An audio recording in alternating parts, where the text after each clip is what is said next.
소위 신품성사는 성직의 7계급 때문에 복잡하게 되었다. 신품, 예식과 그 기능을 비평한다. 한 성사인가 또는 7성사인가. 그들의 목록에서 넷째 자리를 차지한 것은 신품성사인데 이것은 다산적이어서 7성사를 낳았다. 예, 신품이라고 하는 것은 우리 기독교로 말하면 목사 임직. 예, 그래서 이제 신부, 사제가 되게 하는 이러한 임명식, 그 직분 제도를 성례화시켰어요. 그래서 여기 54 각주에도 보게 되면 문지기, 강경사, 구마사, 시종, 차부제, 부제 뭐 이렇게 쭉 단계가 올라가요. 그리고 주교, 그리고 이제 대주교, 그 다음에 이제 교황 뭐 이렇게 이제 올라가죠. 엊그제 우리 신학회에서 소개한 천사론, 귀신론과 관련해서 이 가톨릭의 구마사, 이 퇴마사, 이 부분도 같이 청취해 놓으세요. 우리 성도들도 좀 들을 수 있는 아주 중요한 내용입니다. 그래서 이 잘못된 이러한 그 축기라든가 이러한 은사주의 부분에 대해서 좀 이렇게 소개를 드렸습니다. 우리나라는 더더욱이나 이 귀신 개념이 유교적 문화의 불교적인 이런 귀신 개념도 있고, 이 기독교적인 또 귀신 개념도 있는데 이런 게 막 짬뽕이 돼가지고 한국에는 이 귀신에 대한 부분이 아주 이상하게 이렇게 자리를 잡았어요. 그래서 불교에도 사실은 원래 귀신이 없는 건데 불교는 철학이라 한국으로 넘어오면서 중국에도 없는 귀신론이 불교의 짬뽕이 돼가지고 죽은 내세에 대한 이야기를 이야기하고 49제 이야기를 하고 또 뭐 이러한 그 무당과 관련해서는 이런 칠성당 뭐 이런 것들 그래갖고 신을 모시는 뭐 이런 귀신을 달래는 뭐 또 불교 중들도 귀신을 내쫓는 이 중들 이런 모습들이 이게 원래 불교는 없는 거예요. 불교는 그런 게 아니기 때문에 불교는 이렇게 자기 스스로 성찰을 하고 이렇게 돌을 닦는 그런 철학적 이 하나의 단체라 뭐 귀신, 신, 뭐 이런 내세 이러면 종교가 돼버리는 형태라 우리나라에 들어오면서 우리나라의 그 아주 강한 샤머니즘적인 이 귀신 숭배 사상에 녹아들어 버렸어요. 불교가. 그래갖고 신의 존재를 인정하고 악한 신을 내쫓는 이런 불교가 돼버렸어요. 그런 것처럼 우리 기독교도 성경적인 건강한 이 기독교의 귀신론과 또 천사론에 대한 이런 성경적 개념이 제대로 자리를 잡지 못하고 막 구천을 떠도는 막 이제 이런 식의 가게에 흐르는 저주 막 이런 식의 또 악한 천사를 내쫓고 질병과 관련된 이런 많은 부분들을 또 귀신 축출과 관련해서 이렇게 또 내용으로 적용이 돼가지고 이런 부분들을 좀 성경적인 기독교적 개념을 이렇게 정리할 필요가 있습니다. 자, 이렇게 신부들, 사제들 안에 여러 계급들이 가톨릭 안에는 이렇게 있고 또 구마사라고 하는 테마사 같이 이러한 그 축기 이런 것들을 아주 전담하는 이런 은사주의. 그러니까 오늘날의 이런 은사주의가 가톨릭 안에서 나온 거예요, 사실은. 이게 다 뿌리가 있는 겁니다. 그렇게 연결되어 가지고. 그래갖고 세례보다도 견진내 해가지고 성령의 이러한 그 특별한 은사를 부여해주는 그러한 또 이런 행위가 있는 것처럼 견진내를 통해서 또 악한 영을 쫓아내는 또 이런 식의 또 축기와 같은 이제 이러한 또 테마 구마사 같은 또 이제 이런 신부들의 행위들이 결국 초대교회를 악용하고 흉내내면서 소위 마치 그걸 아주 대단한 어떤 은사를 소유하고 있는 것처럼 그런 은사주의 개념의 뿌리가 다 가톨릭 안에 이러한 칠성례의 개념 안에서 나온 겁니다. 두 번째 단락 보면 그들은 7가지 신품, 즉 성직 계급을 말하며 그것을 성사라고 부른다. 7 신품은 수문품과 강경품과 구마품과 시종품, 차부제품, 부제품, 사제품이다. 그래서 성령의 7가지 은혜에 해당한다고까지 이제 이렇게 성경을 곡해를 한 거예요. 24망 그리스도께서는 7 직분을 다 가지셨을 것이다. 그러나 그들은 각 계급에서 그리스도를 그들의 동료로 만들어 가장 어리석은 짓을 하고 있다. 이걸 이제 성경에서 어디서 빼오느냐면 이제 문자적으로 이렇게 돼 있는 부분들을 끌어다가 억지로 풍유적으로 상징적으로 막 갖다 이렇게 억지로 적용을 하는 거예요. 그러니까 예수님이 이렇게 뭐 나는 문이다 뭐 이런 표현을 갖다가 마치 신부 중에 문지기가 있어야 되는 것처럼 이러면 마치 예수님하고 자기랑 동급인 것처럼 이제 이런 결국 모독적인 결국 적용이 된다라는 거예요. 가톨릭의 이러한 사제 신부들의 이러한 어떤 직분과 계급을 그런 식으로 적용한다라면 그래서 예수님이 귀신 내쫓고 이러는 거를 구마사, 퇴마사 흉내를 내면서 마치 그 예수님의 능력을 자기가 전담해서 갖고 있는 것처럼, 그렇게 되면 예수님하고 자기가 동급인 것처럼 이제 이런 일들이 벌어져요. 그래서 오늘날 은사주의를 행하는 사람들이 바로 이런 위험에 빠지는 겁니다. 마치 자기가 예수님하고 동급인 것처럼, 그리고 또 막 성령을 숨을 내쉬면서 성령 받아라 이런 것도 그 삼위일체의 위격관계에 아주 독특한 그 성자와 성령의 위격관계에 해당이 되는 특수한 그분들의 하나님, 삼위 하나님의 고유한 그 관계성에서 일어나는 일을 마치 그거를 성도가 따라해도 되는 것처럼, 이러면 성도가 성령을 막 부리는 일이 돼버리잖아요. 이런 것들을 막 사용하는, 이게 다 은사주의도 성경에 있다고 해서 마치 그거를 그대로 성도가 쓸 수 있는 것처럼 이렇게 착각을 해서 로마 가톨릭 칠성내에서 벌어졌던 이런 남용들이 오늘날에도 여전히 그렇게 벌어지는 겁니다. 자, 24항. 낮은 계급은 직책을 전혀 이행하지 않는다. 그래서 여기에 무지한 여자들까지도 이런 말에 속지 않도록 그 허망한 정책을 폭로시켜 나가야 되겠다. 그러면서 정말 배우지 못한 사람들도 이 정도의 어리석은 이 이상한 가르침들은 충분히 다 이렇게 깨달을 수 있다라는 거예요. 그래서 가톨릭의 이러한 사제 계급들이 이렇게 계급식으로 나눠져 있는, 또 그걸 갖다가 성경에서 또 이렇게 그리스도의 활동에서 끌어다가 이렇게 마치 성경적인 것처럼 이렇게 어거지로 적용하는 거는 아주 무리수가 있고 잘못된 것이다라는 거예요. 세 번째 단락에 보면 또 그들은 무슨 목적으로 구마사들을 성별하는가. 퇴마사. 나는 유대인들에게 구마사가 있었다는 말을 들으나 그들은 그런 일을 했기 때문에 그렇게 불려졌다. 이 가짜 구마사들은 한 번이라도 그들의 공적 직무를 실행했다는 말을 들은 사람들인가. 그들은 정신병자, 학습교인과 귀신 들린 사람들에게 안수할 권능이 있다고 이렇게 주장을 한다는 거예요. 귀신들은 그들의 명령을 듣지 않을 뿐만 아니라 도리어 그들에게 명령한다. 그들 중에 악령의 지도를 받지 않는 사람이 10분의 1도 되지 않기 때문이다. 그런 짓들 하다가 오히려 귀신 들려가지고 신부나 사제들이 이제 막 이런 이제 참 웃지 못할 일들도 막 벌어지고 그런다라는 거예요. 교회 사회를 보게 되면. 25항 성별의식, 특히 삭발례. 그래서 마치 특별한 어떤 그러한 그 하나님의 임재가 있고 또 무슨 그런 신령한 은혜가 있는 것처럼 표시하려고 또 이렇게 목사들이, 이게 사제들이 머리를 깎는 거예요, 이제 이게. 그리고 어떤 이유 때문에 깎느냐면 꼭 머리 꼭대기를 깎아갖고 머리 위쪽을 둥그렇게 깎아요. 또 전체를 밀고 여기 띠처럼, 왜 우리 영화 같은데, 중세 영화 같은데 이렇게 보게 되면 이렇게 띠를 두른 것처럼 머리를 여기만 이렇게 남겨놔요. 이제 요즘에 흑인들 머리 하는 것처럼 그렇게 어떤 특정한 문양을 만들어내는 거예요. 그래서 가운데만 남기고 다 미는 거예요. 또 머리를 남겨놓고 요 위에만 이렇게 또 머리를 깎아가지고 위에만 비워놓는 거예요. 이게 마치 왕관처럼 이게 사람들에게 어떤 독특한 그런 어떤 표시로 이렇게, 결국 성직자들은 자신과 타인들을 지배할 왕이기 때문에 이제 그런 어떤 상징의 모습을 이렇게 드러내기도 하고요.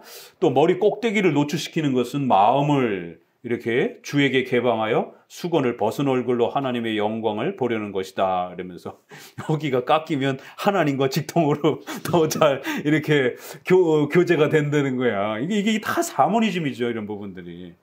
맨 아래 또 머리를 깎는 것은 세상을 버린다는 또 이제 뜻이다. 아이고, 그렇게 해서 인간의 욕망과 인간의 이 죄된 욕심을 버릴 수 있었다라면 머리를 수도 없이 깎았겠네. 이 머리를 깎아도 인간의 죄악된 욕망은 여전히 있는 거예요. 그러니까 어떻게 이런 식으로 해서 인간의 이런 그 악함과 악한 본성들이 없어질 수 있다는 게 참 어린애 장난 같은 거죠. 26항 나시린들과 바울을 인용하는 것은 결국 또 이것도 문제가 있다라는 거예요. 이거 핑계를 대는데, 그런데 성직자들의 삭발은 나시린들의 근원과 근거가 있다고 그들이 주장하는 것은 그들의 예전들은 유대의식에서 생겨난 것이라는 아니 유대교에 불교하다는 말이 아니고 무언가 도대체. 그러니까 자기네들이 핑계를 대놓고 오히려 그게 자기네들을 공격하는 또 이제 이유가 될 수도 있다라는 거예요. 그럼 니네 유대주의자야?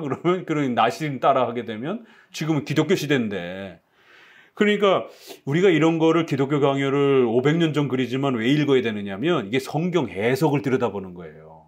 그러니까 가톨릭이 이런 식으로 아주 극단적으로 문자주의 또 편협주의로 자기 입맛에 맞는 것만 끌어와서 성경을 사용하는 겁니다.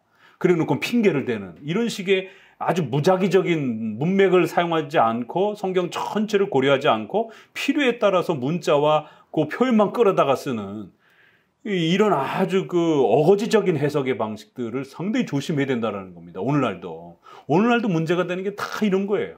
그래서 우리 칼빈주의는 신구약 전체를 골고루 해석하려고 하기 때문에 균형을 갖는 거고, 오늘날의 대부분의 문제는 이런 코로나 문제도 그렇고 이런 많은 문제들은 성경에 문자로 없는 상태에서 그거를 만들어내려고 하니까 막 억지로 끼는 거예요. 그걸 맞추는 거예요, 퍼즐을. 그래서 논리적인 합리적인 해석도 되지도 않고, 분명히 성경에 나시린이 있어요. 머리를 기릅니다. 삼손이라든가 이렇게 머리를 기르잖아요. 그래서 머리 자르니까 힘을 못 발휘하잖아요. 하나님이 그런 도구를 사용해서 하나님이 함께 하신다라는 어떤 하나의 표식을 구약엔 사용했으니까. 근데 만약에 이 나시린 핑계를 댄다라면, 그럼 오늘 우리 시대가 구약이에요, 그러면? 유대인들처럼 이렇게 그러면 성전 만들어 놓고 제사 드리는 그런 형태가 돼버리는 거잖아요. 그러니까 그걸 오히려 역으로 공격하면서, 그렇다라면 그럼 우리가 오늘날 구약 시대에 그러면 유대인들이냐, 그러면 유대교냐, 그러면 어떻게 그걸 그런 식으로 끌어다가 적용할 수 있느냐, 오늘날에 이제 이런 부분을 지적하는 겁니다. 다만 신약에서 나와 있는 바울이 이렇게 머리를 그 서원에서 이렇게 이 예식을 깎는 이제 이런 예식을 행하는 거는 아직은 그 시대는 율법 시대였기 때문에, 율법의 이런 의식법 시대였기 때문에, 성전 제사가 존재하던 시대이기 때문에 그것이 바뀌어지는 과도기란 말이에요. 그래서 그 시절에는 이렇게 허용되어질 수 있는 임시적인 법이 있었단 말이에요. 임시성들이. 유대인들이 여전히 존재하던 그런 시대에 복음을 전해왔기 때문에. 그래서 그런 부분에 대한 배려지, 이게 하나의 무슨 법으로 이렇게 엄격하게 기준으로 해야 되는 것처럼 이렇게 정해져 있던 건 아니라는 것이에요. 그런 성경의 전체적인 흐름을 보지 않고 어거지로 바울이 그렇게 머리를 깎는 그 사람들의 비용을 지불하고 이렇게 참여했다라고 해서 마치 바울이 구약을 흉내낸 것처럼 이렇게 적용하면 안 된다라는 것이죠. 다른 성경에는 바울이 안식일이라든가 할례라든가 이런 구약의 이런 의식들을 절대로 함부로 따라하지 말라고 엄격하게, 그거를 구원론에다가 세게 적용하면 갈라디아에서는 뭐라 그래? 저주를 받을지어다라고 할례 문제를 비판하잖아요. 그러나 사도행전에서는 이게 옥신각신하니까 결국에는 이렇게 구약의 의식법들을 임시적으로 이렇게 본인도 허용해주고, 또 디모데는 또 할례도 시키기도 하고, 그러나 디도는 할례를 안 시키잖아요. 그러니까 그게 어떤 하나의 교회론적 문제면 해도 되고 안 돼도 되고 이런 허용이 있는 거예요. 교회법으로 결정하는 임시성이 있으니까. 근데 그게 구원론으로 들어와서 이신칭에 적용이 되게 되면 할례를 구원에다가 적용하면 그 저주를 받으라고 아주 엄히 책망하고, 절대로 기독교인들은 그걸 혼합적으로 사용하면 안 된다라고 이렇게 경고합니다. 그게 구원론에 적용이 됐기 때문에. 그러나 교회법적으로 교회론에 적용됐을 때는 아직 유대인들이 있어서 그들을 배려하는 차원에서 그렇게 사랑의 이러한 이해로 해준 것이지, 그걸 바울이 법으로서 율법처럼 이렇게 지켜냈다라고 하면 안 된다라는 거예요. 삭발에 대한 역사적 해석. 그래서 어거스틴을 이용하는 것만으로도 성직자의 삭발이 어디서 출발했는지를 분명히 우리가 이렇게 비판할 수 있다라는 거예요. 그 시대는 여성적인 남자나 또는 남자답지 못한 매끈하고 우아한 맵시를 내려는 사람들만이 머리를 길렀기 때문이다. 성직자가 이런 짓을 하는 것은 좋은 모범이 될 수 없다고 생각했다. 그러므로 성직자들은 머리를 자르든지 깎든지 해서 여성적인 장식을 한다는 인상을 주지 말라고 어거스틴도 목사들이 좀 단정하라고 이렇게 머리를 자르라라고 이렇게 권면을 한 교회법적 그런 내용들이 있다라는 거예요. 그러니까 이제 오늘날 우리가 비교해보면 그렇잖아요. 목사님이 머리 쫙 길러갖고 꽁지머리 이렇게 딱 이렇게 설교단에 쓰면 좀 이렇게 우리 문화에서도 좀 이렇게 불편하잖아요. 그런데다 거기다 청바지 딱 입고 무슨 자기가 스티브 잡스처럼 이렇게 튀는 이런 행동을 자유라는 이런 명분으로 이런 분들도 있어요, 진짜. 이건 너무 좀 상식에 어긋난다라는 거예요. 어찌됐든 지도자고 또 엄숙한 종교의 이러한 그 신을 섬기는 이러한 귀한 자리인데, 무슨 대학교 무슨 강의도 아니고 이 자리가. 그러니까 그런 부분에서 어거스틴도 종교 지도자로서 경건함과 또 이렇게 단정함을 요구하기 위해서 짤을 한 거지. 그거를 무슨 특별한 종교적인 어떤 그런 의미성이 있어가지고 이렇게 한 건 아니라는 거예요. 그래서 또 역사적으로도 또 비판하고. 28항 사제와 장로. 그래서 이제 결국에는 중요한 위치로 올라가게 되면 이제 사제, 장로 이제 이런 부분들이 남게 되는데 581페이지로 넘어가면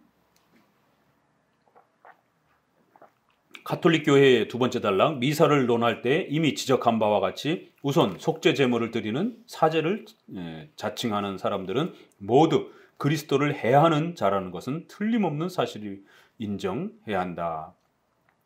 예수님께서 제사장을 이러한 대제사장의 이러한 임무를 마치셨는데 마치 미사를 통해서 제사를 드리는 것처럼 흉내를 내게 되면 예수 그리스도를 무시하고 짓밟는 예수님이 행하신 것이 마치 부족한 것처럼 이런 일이 벌어지기 때문에 아주 이건 심각한 모독적 행위가 된다라는 거예요.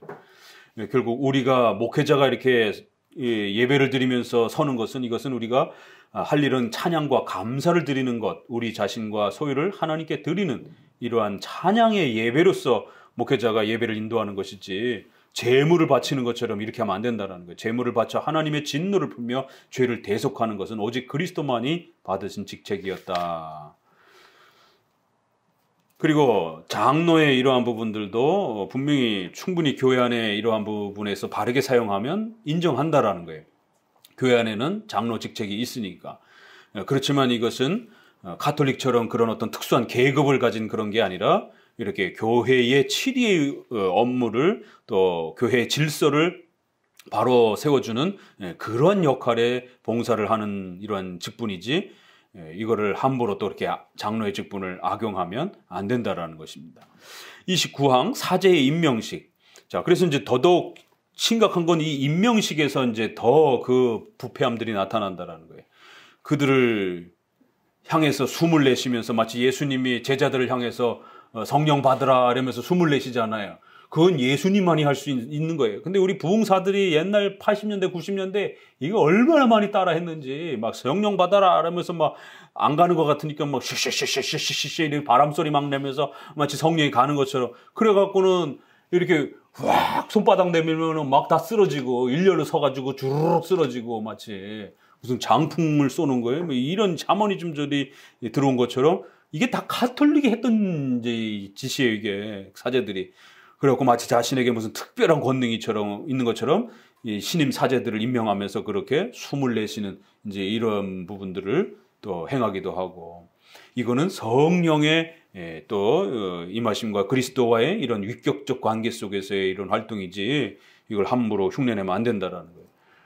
그래갖고 그들은 무엇이든지 흉악하게 위조했다 이러면서 마치 배우들처럼 함부로 흉내내는 원숭이 짓과 같다. 이게 기독교 강요에 있다 보면 원숭이 짓이라는 말이 상당히 많이 나와요. 그러고 함부로 그렇게 구약의 이런 부분들을 신구약의 통일성을 헤아리지 않고 오늘날에 막 이렇게 적용하게 되면 분명히 성경에 있는 거를 따라하는 건 맞아요.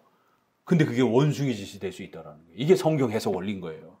그래서 성경에 있다고 해서 함부로 따라하면 안 되는 것들이 있어요. 그건 오직 하나님만이 하실 수 있는 것, 오직 예수님만이 하실 수 있는 것, 단회적으로 이루어진 또 출애굽의 이런 사건들 이런 건 따라하면 안 돼요. 성경이 분명히 있지만 그 의미를 우리가 받는 것이지 그 행사 사건을 반복하는 건 아닙니다. 그렇게 되면 원숭이 짓이 될 수 있어요. 그래서 이게 세대주의자들의 형태가 다 극단적 문자주의잖아요. 그러니까 이 극단적 문자주의 단어 대 단어 형태로 오늘날에다가 그렇게 끌어다 쓰려고 성경 해석을 하는 이러한 방식들이 바로 원숭이 짓과 같은 성경 해석이 될 수도 있다라는 거예요. 근데 그분들은 우기는 게 성경에 있잖아 이런 식의들. 그러니까 성경에 있다고 해서 그걸 우리가 함부로 똑같이 따라할 수 있는 어떤 그런 규범으로서 이렇게 주신 게 아니라 구별을 해야 된다라는 겁니다. 그런 부분들을. 그러나 주께서 하신 모든 일이 다 우리가 본받으라는 뜻으로 그렇게 성경에 우리에게 기록한 게 아니다. 이거 아주 중요한 성경 해석 원리예요, 이런 게. 자, 참으로 그들은 감히 성령을 주노라 하면서 이렇게 행하는 건 아주 후한무치하다. 그리스도를 희롱하는 것이다. 이렇게 아주 엄중한 이런 책망들이 표현을 쏟아집니다. 583페이지로 넘어가서 셋째 줄에 그리스도께서 특별한 이적의 상징으로서 하신 일을 그들은 본받는다는 것은 아주 잘못된 일이다. 이렇게 이거 오늘날 은사주의자들도 이거 똑같이 이런 식으로 행하잖아요. 바로 성경에 있지 않느냐, 사도행전에 있지 않느냐. 그러면서 이제 칼빈주의 하시는 분들이 기독교 강요를 소개하면서 그렇게 은사주의 이런 행동들을 하면 참 이거 답이 안 나와요, 이게. 차라리 다른 걸 들고 하면은 저 사람들은 은사주의인가 보다 이럴 텐데 칼빈을 소개하면서 본인들이 그런단 말이에요. 그럼 이러한 글과 문장들을 도대체 어떻게 읽어낼 건지, 이건 또 다르다고 그러던지, 이건 가톨릭 비판이지 자기들하고는 다르다라고 이렇게 이제 또 핑계를 대는 거죠. 하지만 신학 원리는 똑같은 거예요. 성경에 있는 내용을 문자 그대로 마치 오늘날 재현할 수 있는 것처럼 그렇게 하는 것은 원숭이 짓이다. 30항 그리스도의 제사장직은 아론의 제사장직을 결국 폐지했다.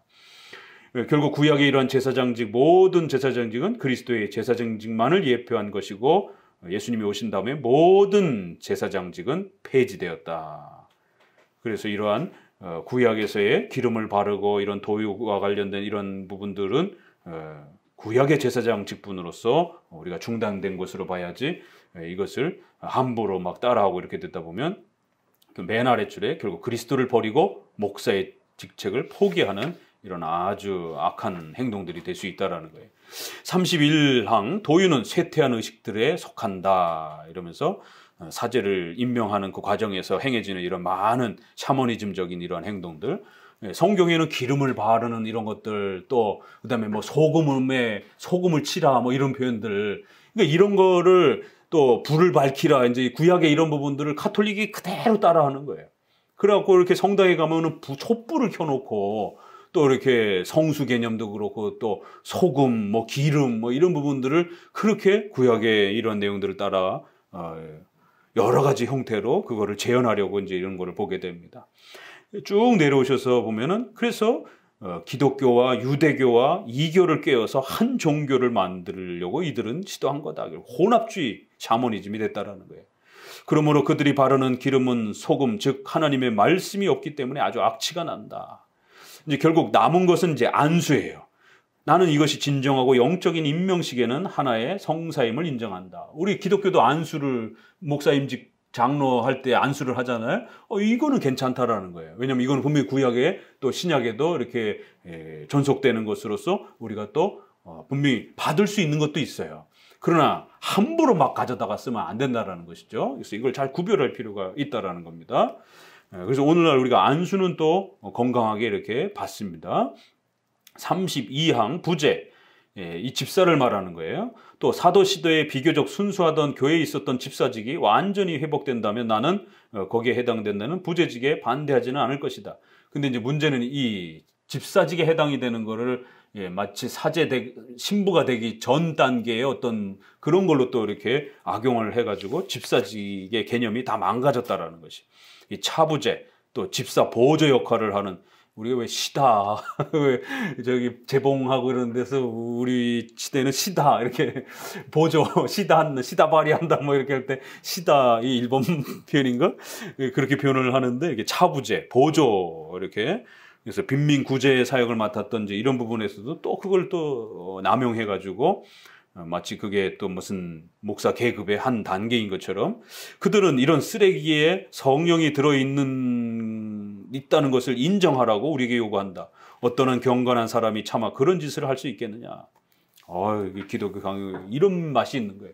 이 쓰레기 같은 이런 아주 더럽고 악한 것들을 어떻게 교회와 성도들에게 요구할 수 있겠느냐라는 거예요. 이게 잘못 우리가 성경을 해석하게 되면 이런 실수들을 하고 이런 책망을 받을 수 있다는 겁니다, 이게.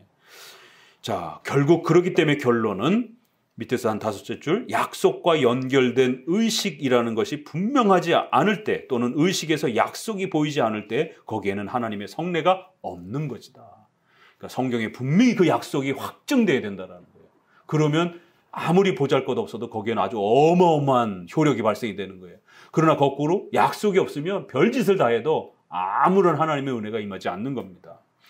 마지막 결론. 이 부분을 또 성사라고 이렇게 취급하면서 그레고리우스 시대까지는 이걸 결혼을 그렇게 성례로 취급한 경우가 없다라는 거예요. 성례는 하나님께서 하신 일뿐 아니라 하나님께서 어떤 약속을 확인하시는 그 외형적인 의식이 지정되어 있어야 한다. 결혼에는 이런 것이 없다라는 거예요.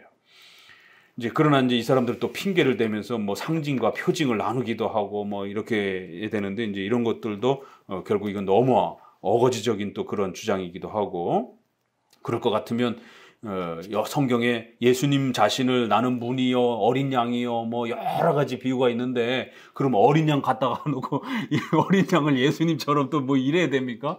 그러니까 이런 걸 성경을 잘 이렇게 문맥에 맞게 해석을 해야지, 그걸 그대로 또 어거지로 이렇게 또 너무 주장하면 안 된다라는 거예요.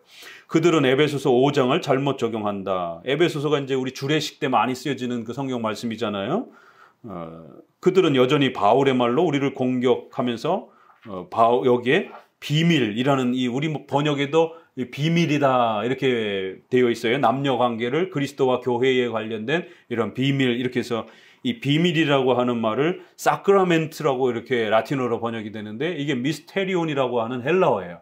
그러다 보니까 이게 영어로 넘어가면서 미스테리인데, 이걸 라틴어로 번역이 될 때는 이게 사크라멘트로 번역이 되면서, 사크라멘트가 성례거든요. 성례라는 단어가 라틴어로는 사크라멘트고 헬라어로는 미스테리온이에요. 그래서 우리가 성만찬이라고도 하고 성례라고도 이렇게 우리 번역에서도 이제 이렇게 번역을 합니다. 이제 요런 또 단어를 끄집어다가, 그러니까 사크라멘트라고 라틴어에 번역이 되니까 마치 결혼도 사크라멘트의 성례이지 않느냐, 단어가 비슷하니까. 이것도 이제 예수님이 이렇게 결혼의 이러한 그 소중함을 가지고 우리에게 뭔가를 이렇게 말씀하신 에베소서는 예수님 자신의 연합을 가르쳐주는 어떤 직접적인 성례와 같은 대입이 아니라, 결국 바울은 이 모든 일이 그리스도와 우리에게서 영적으로 실현되었다라고 확인한다. 즉 우리는 그리스도의 몸과 살과 뼈와 지체이며 그러한 살이 되었다라고 한다. 이러면서 그리스도와 교회의 영적 혼인에 대해서 가르치려고 하셨던 것이라고 이렇게 소개를 한다라는 것이에요. 그래서 그 교훈을 가르치기 위한 목적이었지, 그것 자체를 어떤 교회의 예식으로 성찬처럼 그렇게 확증을 한 그런 어떤 명령과 내용이 없다라는 거예요. 이걸 행하여 기념하라라고 하는 것처럼 이렇게 교회 예식으로 명령한 명령이 없는데, 그 단어 하나만 가지고 그렇게 쓰면 안 된다라는 거예요. 자, 그래서 36항은 이 단어를 조금 더 이렇게 설명을 하면서 결혼에 대한 이런 부분들을 함부로 성례로 취급하는 이제 이러한 가톨릭의 문제를 지적하면서, 여기 아주 중요한 또 표현이 나오는데, 590페이지에 두 번째 단락을 보면요. 그러나 그들은 혼인을 성사라는 이름으로 장식하고 나서 그것을 부정과 부패와 육적인 추악이라고 부르니 이것은 대체 어떻게 된 경거망동인가. 혼인을 성례처럼 이렇게 높여갖고 사용해놓고 정작 부부들을 결혼 생활에 있어서 성생활은 잘 못하게 만든단 말이에요.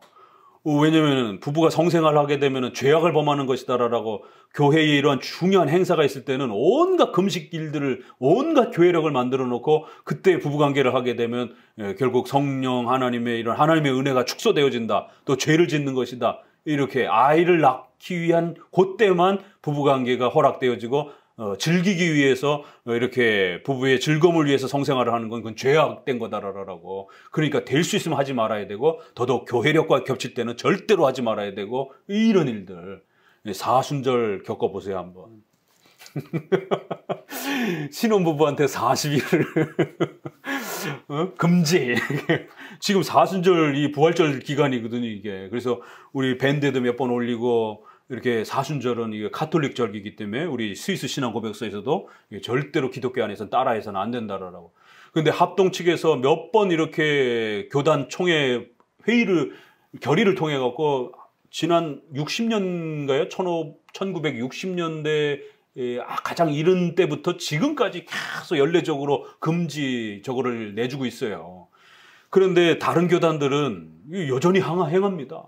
사순절 기간 동안에 그리스도의 고난을 우리가 같이 겪자 막 이러면서 이제 필리핀 같은 데는 진짜로 십자가에다가 못 박고 막 채찍질하고 막 돌 던지고 그래서 막 사람이 죽고 막 이런 그리스도의 고난 따라한다라고 그러면서 그러니까 적어도 우리가 건강하게 이렇게 자기를 돌아보면서 그리스도의 고난을 좀 이렇게 살피고 싶어하는 이런 분들에게는 그 고난 주간을 이렇게 또 최소한의 형태로 허락해 주기도 합니다. 이게 도르트법에도 보게 되면 그런 고난, 그 정도 자기 자신의 좀 성찰을 하고 돌아볼 수 있는 그런 시간으로서 고난 주간을 사용하는 것에 대해서는 허용을 해요.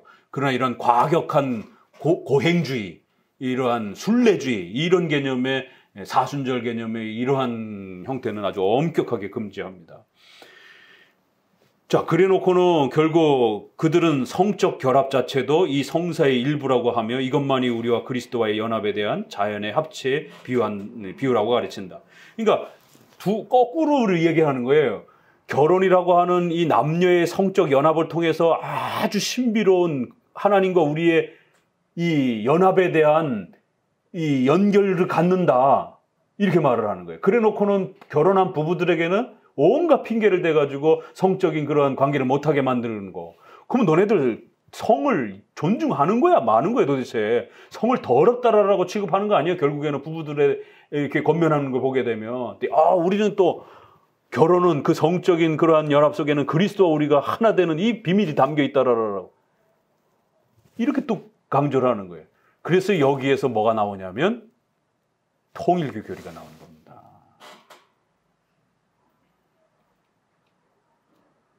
어떻게 나와요?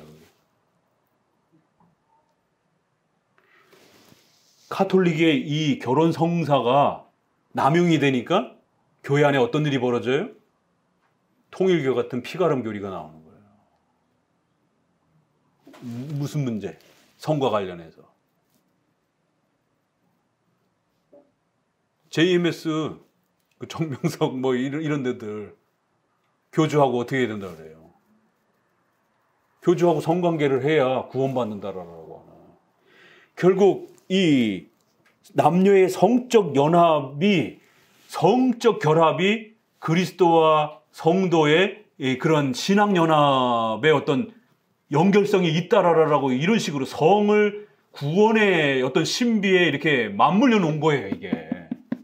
그러니까 사이비 교주들이 이러한 카톨릭의 힌트를 얻어가지고 구원의 개념을 성으로 끌어낸 거예요.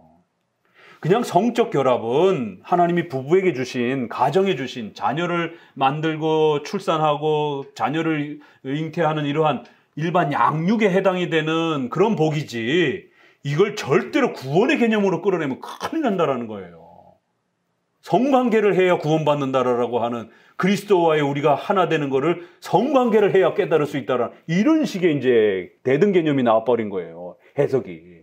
이거를 악용해갖고 교주하고 자야 구원받는, 교주의 그러한 성적인 연합을 받아야 결국 구원받는다라고 하는. 그래서 성적 결합을 여전히 성사라고 주장한다. 그래서 맨날에 그들은 성사에서 성령이 부여된다고 주장하며 성적 결합을 하나의 성사라고 가르친다. 예. 성적인 결합을 해야 하나님과 우리의 구원의 이 성례의 이 풍요로움이 밝혀지고 드러난다. 이런 식으로 해석을 만들어 놓은 거예요. 그러니까 남녀의 성이 구원과 관련되는 어떤 이런 일이 벌어진 겁니다, 이게. 그래서 사이비 교주들이 이걸 악용해가지고 그렇게 성적 결합을 해야 마치 구원받는 것처럼 이게 밀교라고 하는 이 성을 구원으로 삼는 이러한 아주 타락한 이 성의 이러한 또 종교들이 사이비 교주들이 나오는 아주 중요한 신학적 토대를 형성해 준 겁니다. 결론, 카톨릭 교회의 교리의 결과는 결국 폭력이고 폭압이다. 이러면서 그들은 한 가지로 일로만 교회를 희롱하지 않고 이 오류에 얼마나 많은 오류와 시기와 비행을 첨가했는가. 이러면서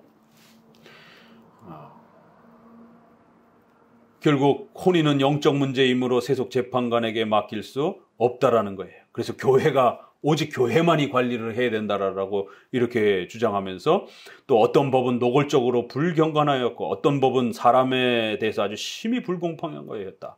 몇 가지 예를 들어 본다라면 부모의 승낙이 없이 미성년자들이 혼인한 것을 그대로 인정해야 한다라고 하며 이제 이런 걸 우리가 반대로 좀 생각해 보면 우리 장로교에서는 결혼과 관련해서 여러 다양한 케이스를 어떻게 생각했는가 거꾸로 또 생각해 볼 수 있는 거죠. 근데 가톨릭은 이런 식으로 적용했다라는 거예요. 미성년자들의 이런 결혼에 대한 문제, 또 친척끼리의 이러한 또 결혼의 문제, 또 모든 민족과 법과 모세 규례에도 반하는 그런 촌수를 만들어내서 악용하는 또 이런 문제, 또 사순절을 만들어 가지고 이렇게 또 결혼과 관련해서 성의 이런 부분들을 또 아주 악용한 이런 방식들. 마지막 같이 한번 읽어봅시다. 그러나 나는 이 바보들의 등에서 사자 가죽을 벗기는데 조금은 성공했다고 믿는다. 이러면서 이제 마지막 결론을 내면서 가톨릭의 잘못된 이러한 해석들을 충분히 드러냈다 하는데 그들을 바보들이라고 이렇게 이 어리석고 성경을 참 막 남용하는 이 악용하는 이러한 자들을 정말 어리석은 바보들이라고 이렇게 아주 책망하는 것을 보게 됩니다. 자, 그래서 우리가 성례가 얼마나 소중한 것인지에 대해서 특별히 17, 18, 19 이렇게 연결되면서 성례 전체적으로 또 이렇게 끝을 내면서 동시에 기독교 강요도 이렇게 끝을 냅니다. 우리 과거에 그 자료를 보니까 몇 년 됐더라고요. 뭐 한 7년? 6, 7년 되는 것 같아요. 처음에 시작한 부분부터 이렇게 실로 기독교 강요를 이렇게 그 한 7, 8년 만에 끝을 내봅니다. 그래서 앞부분 했던 부분들 좀 이렇게 청취하시고 또 다음에 이제 또 우리가 시간을 잡아서 또 앞부분부터 다시 한번 또 할 스케줄이 있을 텐데 그때까지는 이렇게 방송을 통해서 또 다시 한번 도움을 받으시면서 거듭 스스로 혼자서라도 기독교 강요를 읽어내세요. 그리고 또 동영상에 있는 부분들 도움을 받으시면서 적어도 여러분이 성도들도 주기적으로 이렇게 기독교 강요를 한 3년에 한 번 정도씩은 5년에 한 번 정도는 완독한다 이렇게 생각하고 1년에 상중 4권으로 되어 있으니까 한 권씩 1년에 이렇게 읽으면 한 4년 걸리는 거고 그래서 우리가 죽을 때까지 기독교 강요는 한 5번, 10번 이렇게 아주 충분히 읽어내야 됩니다. 그러면 여기 성경 해석에 보화들이 담겨 있어요. 결국 그리고 개혁파의 모든 신조 해석들이 칼빈의 이런 해석들을 잘 규범화시켜서 또 신앙 고백서로 또 이렇게 확대되어 가는 걸 보게 됩니다. 그만큼 우리 개혁파의 성경 해석에 토대를 마련해 준 아주 소중한 우리 성경 다음으로의 교과서입니다. 그렇기 때문에 기독교 강요를 소홀히 여겨서는 안 되고 오늘날 개혁주의 목사는 기독교 강요를 읽은 목사와 읽지 않은 목사로 이렇게 구별이 될 정도로 이렇게 기독교 강요는 우리 신앙의 아주 중요한 기준점을 이렇게 마련해주는 좋은 경건의 이러한 서적입니다. 저도 이 기독교 강요를 읽으면서 기존에 있었던 신비주의와 또 복음주의의 이러한 신앙들을 버리고 있지 못하다가 서서히 이렇게 조금씩 버리다가 기독교 강요를 읽고 나선 완전히 다 버렸어요. 내가 이거 여태까지 기독교를 잘못 이해하고 있었구나. 내 만족에 치우치는 그런 식의 기독교를 내가 심취해서 살았었구나. 이런 방식들을 전통적인 기독교를 이해하고 배우지 않고 내 마음에 맞는 그런 샤머니즘적이고 신비적인 그런 형태의 혼합된 그런 기독교의 틀 안에 내가 머물러 있었다라는 것을 아주 정확하게 깨닫게 해준 것이 기독교 강요였었어요. 그래서 여기서 비판하는 내용들이 여지껏 제가 하고 있었던 내용들이에요. 그걸 발견하고서는 얼마나 놀랐는지. 이거 기독교 신앙한다고 그러면서 까딱 잘못했으면 하나님 앞에 진노와 책망을 받을 그런 짓들을 하면서 이렇게 신앙한다라고 그랬을 수도 있었겠구나. 이러면서 적어도 종교개혁은 바로 이 시대로부터 시작이 되었기 때문에 신앙을 어떻게 성경적으로 개혁하는 것이 올바른 것인지를 우리가 도움받을 수 있는 아주 소중한 책입니다. 그래서 우리 성도들 이제 이것으로 마감하고 또 개인적으로는 더 열심히 기독교 강요를 최선을 다해서 읽어가고 또 자녀들에게도 또 나중에 결혼해서 또 부인과 함께 기독교 강요를 집에서도 열심히 읽어내세요. 그러면은 성경에 눈이 띄어지는 아주 어마어마한 그런 놀라운 경험들을 하게 될 겁니다. 신구약이 잘 안 읽혀지던 그러한 어려움 속에서 성경이 이해되어지고 깨달아지고, 아, 이게 성경이 이런 뜻이었구나. 그래서 신구약의 차이와 통일성을 잘 구별해내면서 성경 안에 있는 그 교리들을 정확하게 이렇게 찾아내서 그것들을 사랑하고 또 순종하는 이런 아주 기가 막힌 성경 해석에 도움을 받게 될 것입니다. 수고하셨습니다.